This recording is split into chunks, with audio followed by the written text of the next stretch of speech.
Warga di sekitar Sekolah Menengah Pertama Negeri (SMN) 1 Mayang, Jember, Jawa Timur, dibuat heboh dengan temuan batu seukuran kira-kira jempol kaki orang dewasa, Kamis, tanggal 17 Juni tahun 2021.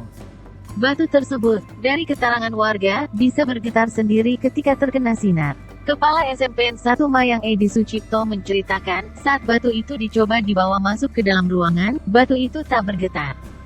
Setelah di luar dan kena cahaya bergetar, kok bisa, ucap dia. Karena penasaran, Edi dan sejumlah guru mencoba mencari informasi di internet.